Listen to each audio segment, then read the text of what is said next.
RT form ભરવા માટે ઘણા પેરેન્ટ્સને મેસેજ આવેલા હતા કે અમે ભાડાના મકાનમાં રહીએ છીએ તો અમારી પાસે એડ્રેસ પ્રૂફ નથી તો શું કરવું. તો જો સૌથી પહેલા તમે સમજો કે ધારો કે તમારે તમારા બાળકનું આરટીમાં ફોર્મ ભરો છો અને તમારી પાસે એડ્રેસ પ્રૂફ નથી, તમે ભાડાના મકાનમાં રહો છો, તો તમારી પાસે પહેલા તો આ એડ્રેસ પ્રૂફમાંથી કોઈ પણ એક એડ્રેસ પ્રૂફ હશે તો ચાલશે.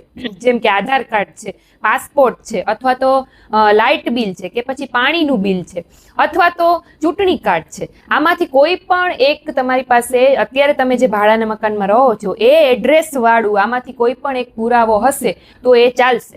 ધારો કે તમે અત્યારે જ્યાં રહો છો એ એડ્રેસનો કોઈ પુરાવો જ નથી તમારી પાસે, ટૂંકમાં એ એડ્રેસનું કાંઈ છે જ નહીં તમારી પાસે, તો તમારે ભાડા કરાર દેવો પડશે. એટલે કે એમાં પણ જોજો, યાદ રાખજો ખાસ કે નોટરી વાળો ભાડા કરાર નહીં ચાલે, માન્ય રજિસ્ટર વાળો જ ભાડા કરાર છે તમારે દેવાનો રહેશે.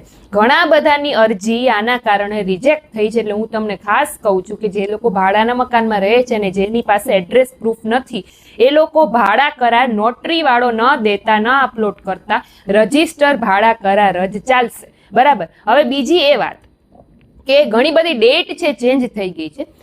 પહેલાની ડેટ કરતાં અત્યારની ડેટ છે થોડીક નવી આવી ગઈ છે. એટલે કે ધારો કે તમારે કાંઈ ડોક્યુમેન્ટ અપલોડ કરવાના બાકી રહી ગયા, તમે ફોર્મ ભરી દીધું પણ હજી કંઈ ખૂટતા ડોક્યુમેન્ટ છે, ડોક્યુમેન્ટ અપલોડ કરવાના બાકી રહી ગયા છે, કે કાંઈ ભૂલથી બીજા ડોક્યુમેન્ટ અપલોડ કરી દીધા છે અને ચેન્જ કરવા છે, તો એના માટેની ડેટ છે હવે ચેન્જ થઈ ગઈ છે. 27 એપ્રિલ 2026 થી લઈ 29 એપ્રિલ 2026 આ 3 દિવસમાં તમે તમારી એપ્લિકેશનમાં ચેન્જીસ છે, કાંઈ ભૂલ થઈ હોય ડોક્યુમેન્ટમાં કે તો એ અપલોડ છે કરી શકશો. બરાબર.